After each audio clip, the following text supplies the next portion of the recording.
안녕하세요. 텔레학교입니다. 1학년은 함께 있지만 자기부터 봐주길 원하고 자신은 착하고 싶으니 친구에게 탓을 돌리고 모른 체 합니다. 앞뒤가 안 맞지요? 말도 앞뒤가 안 맞습니다. 마음은 굴뚝 같은데 말이 그걸 따라가지 못해요. 그러니 울음으로 표현할 때가 많습니다. 1학년의 감정은 아주 단편적입니다. 어른처럼 애매하거나 복잡하지 않습니다. 감정 표현이 강하긴 하지만 다양하지 않습니다. 감정 분화가 덜 되어 있다는 말입니다. 친구와 좀 투닥거리고 난 뒤 눈물을 흘립니다. 훈육할 일이 아니고 평소 좀 저러다 말아서 그저 지켜보기만 했습니다. 그런데 입술을 삐쭉삐쭉 하다가 울컥 울어버립니다. 텔레가 우네? 이유를 물어봐도 될까? 보통 싸우고 난 뒤는 화가 나요가 제일 많죠. 대답을 좀 더 기다리니 말합니다. 슬퍼요. 그렇습니다. 이게 슬프기까지 한 일인가 싶지만 1학년 어린이는 슬픕니다. 친구와 재밌게 놀고 싶었는데 서로 어긋나며 말다툼을 했고 마음이 상한 데다가 놀지도 못했습니다. 슬퍼요. 어린이다운 천진함이 들어있는 순수한 감정이지요. 이때가 지나가고 나면 듣기 어려운 감정 표현입니다. 고학년이 되면 슬프다고 말하지 않습니다. 꽉 눌러 참거나 반대로 괜히 더 화를 내거나 그래도 어쩔 수 없이 눈물이 흐르면 울지만 슬프다고 말하진 않습니다. 사실 감정 분화에서 바라보면 속상하다, 당황스럽다, 아쉽다, 억울하다 같은 말이 더 적절할 수 있습니다. 1학년 어린이는 차이를 다 알지 못해 그냥 슬픈 겁니다. 또 이게 그렇게까지 화낼 일인가 싶지만 1학년 어린이는 씩씩대고요.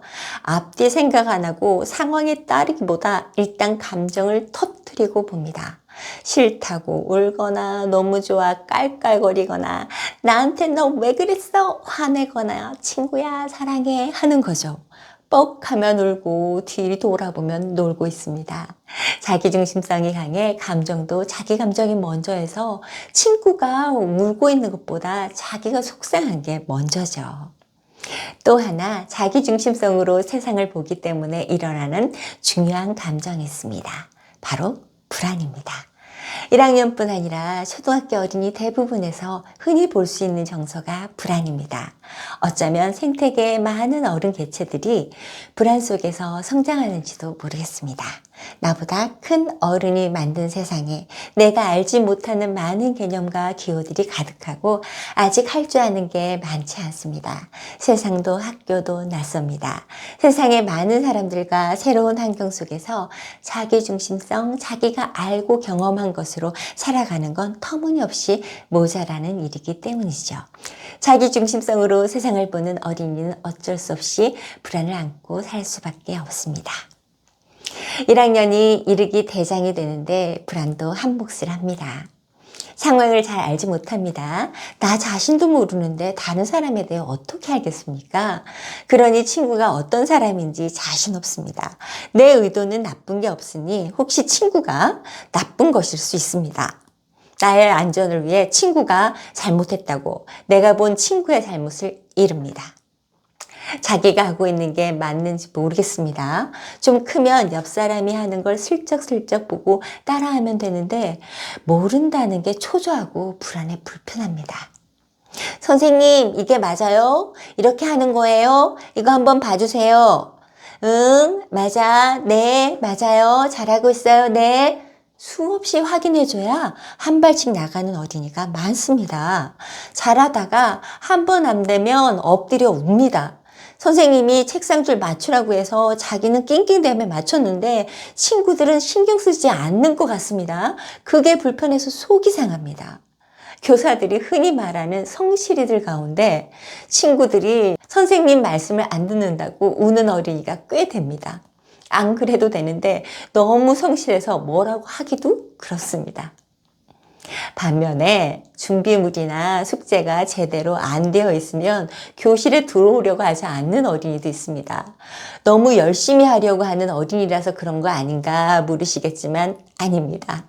평소에 느긋하고 마음씀이 넉넉한 어린이입니다. 늘 잘해오다가 한번 빠진 것도 아닙니다.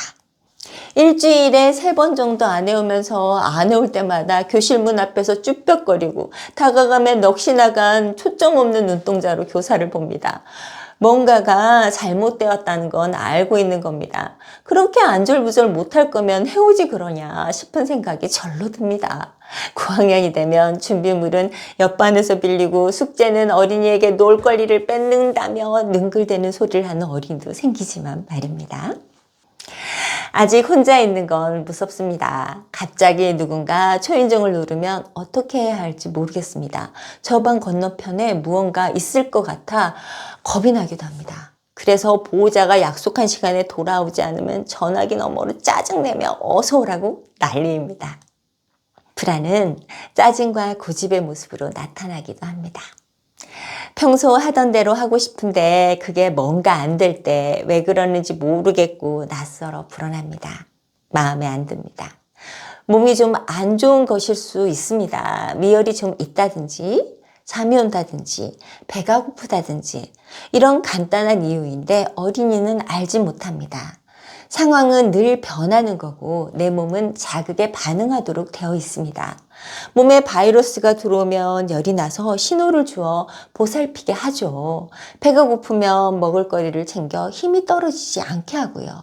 몸은 세상과 이렇게 주고받는 게 당연하고 자연스러운데 내 마음이 먼저인 어린이는 자기 생각대로 세상도 몸도 움직여줄 줄 아는 겁니다.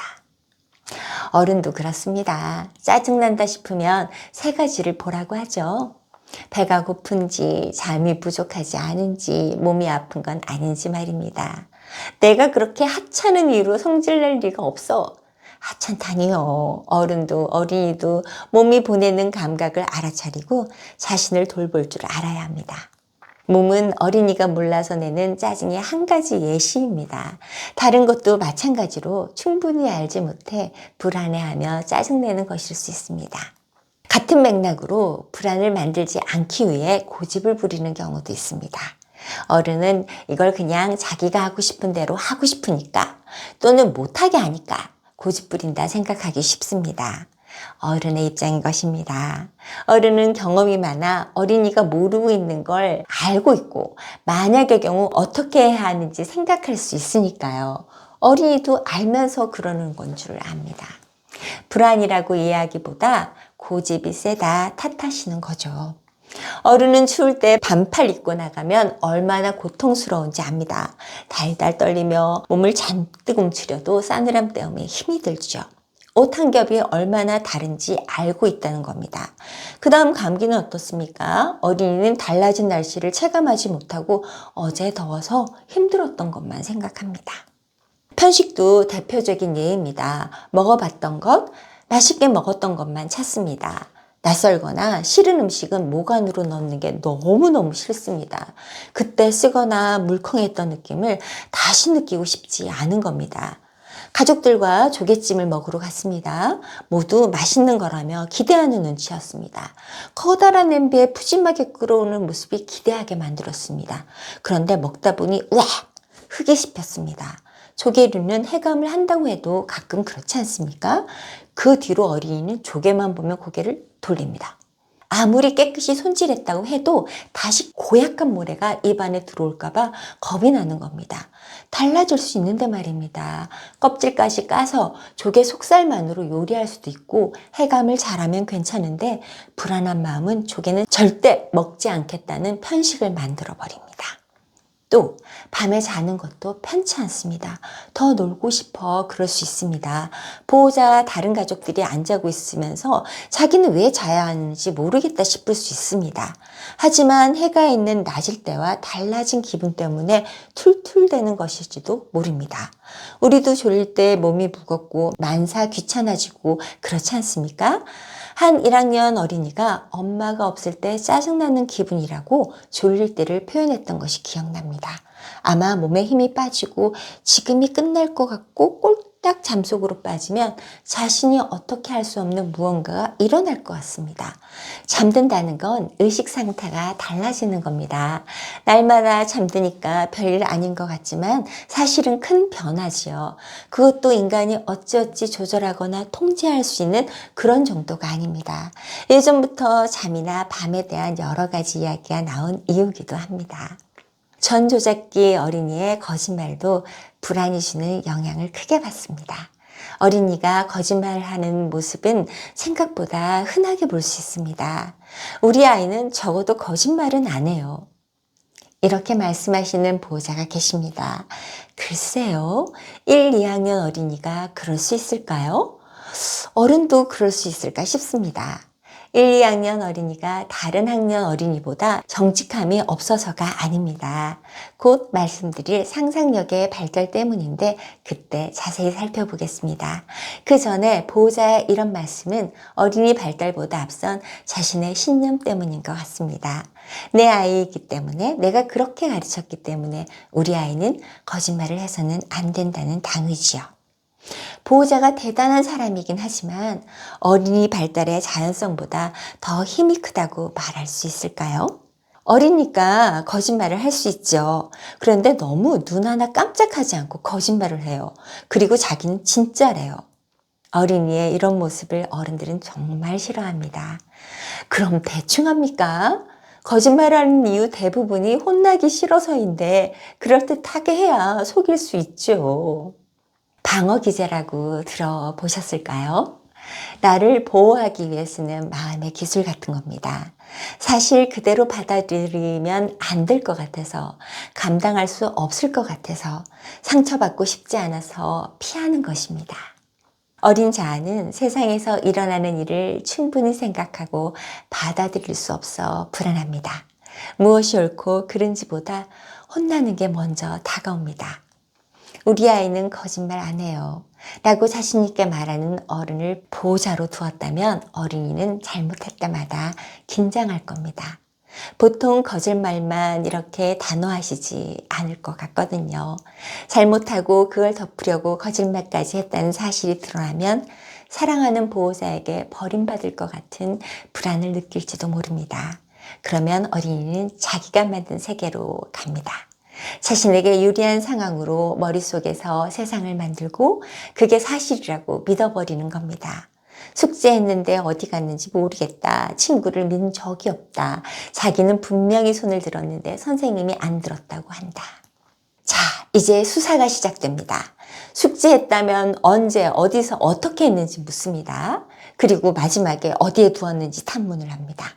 또 친구를 데리고 와서 삼자대면 수사가 이루어집니다. 친구에게 묻고 같은 질문을 어린이에게 합니다. 손을 들었다면 증인이 있는지 찾습니다. 사실을 밝혀서 거짓을 말했다는 것을 확인하고 정직하지 못한 어린이를 훈육한다. 이렇게 되겠지요. 그런데 실제는 애매할 때가 더 많습니다. 심증은 있지만 확증이 없을 때 말입니다. 이럴 때 어른들은 어린이의 자백을 받아내고 싶어 합니다. 위협을 해서라도 실토하게 하고 혼을 내서 거짓말이 습관이 되지 않도록 가르치고 싶은 것이지요. 정직의 미덕을 가르치고 싶은 게 보호자의 진심입니다. 그런데 마치 형사가 수사하는 것처럼 보이지 않습니까? 잘못을 했고 그걸 감추기 위해 거짓말을 한 어린이라면 이런 과정이 얼마나 불안하겠습니까? 진정한 어른은 어린이의 거짓을 이기려고 하지 않는다고 생각합니다. 어른은 어린이가 하는 거짓말에 화를 내는 게 아니고 가르쳐야 합니다. 수사가 아니고 교육입니다. 정말 가르치고 싶은 것이 무엇인지 생각해 보셔야 합니다. 숙제나 해야 할 일을 해야 한다는 걸 가르치고 싶으신가요? 친구를 밀면 안 된다는 걸 가르치고 싶으신지, 선생님께 말씀드릴 게 있다면 손을 들고 분명히 이야기해야 한다는 걸 가르치고 싶은 건가요? 아니면 잘못을 하고 난 뒤 어떤 행동을 해야 하는지 가르치고 싶으신 건가요? 보통은 이 두 가지가 뒤섞여 버립니다. 해야 할 일은 당연히 해야 하고 거짓말을 했으면 그것도 인정하고 반성해야 한다고 생각합니다. 거짓말 한 번 했더니 일이 정말 커진 거죠. 처음부터 그냥 숙제 안 했다고 진작에 말할 걸 하는 후회가 들 겁니다. 보통은 이렇게 되겠지만 전조적기 어린이는 아직 어립니다. 자기가 만든 세계가 진짜여서 보호자의 훈육이 마음으로 받아들여지지 않고 억울함이 남습니다. 그러니 수사하여 밝혀내겠다고 하지 말고 그냥 가르치시는 것이 좋습니다. 친구를 밀면 안 돼. 누구든 그러면 안 돼. 밀었으면 사과해야 하는 거야. 내가 안 밀었어요. 누가 그랬든 친구가 놀랐으면 보살펴 주어야 해. 선생님의 호통에 슬금슬금 넘어져 있는 친구에게 다가가 말합니다. 친구야, 괜찮아? 잘못해서 혼나는 것보다 더 중요한 건 친구가 안 다치는 거고 텔레의 양심을 바르게 키우는 거야. 용기 있는 사람은 친구를 돕고 자기 잘못을 돌볼 줄 아는 사람이야. 어린이의 완전성은 우리 생각보다 훨씬 더 작기 때문에 불안할 수밖에 없습니다. 불안에 눌려 자기가 만든 가짜 세계로 들어가려 할 때 길을 알려주세요. 이게 용기 있는 사람의 길이라고요. 그러다 거짓말이 습관이 되면요. 거짓말을 했는데도 혼나지 않는구나 생각하면 어떻게 해요? 하실 수 있습니다. 혹시 이거 어른의 불안 아닐까요? 어린이는 바르고 멋지고 건강하게 자라고 싶어 합니다. 내 아이, 우리 어린이를 믿는다는 건 이런 의지를 믿는다는 겁니다. 보호자의 불안으로 아이를 대하면 안 됩니다. 어른으로서 가르쳐야 할 것을 크고 넓고 깊고 단호하게 가르쳐야 합니다. 감정이 자라나기 시작하는 1학년, 아직 자기중심적이고 단편적인 감정. 1학년 어린이의 불안을 어른 다음으로 감싸줄 수 있는 어른이 되었으면 좋겠습니다. 좋은 어른이 행복한 어린이를 만듭니다. 탈레학교였습니다.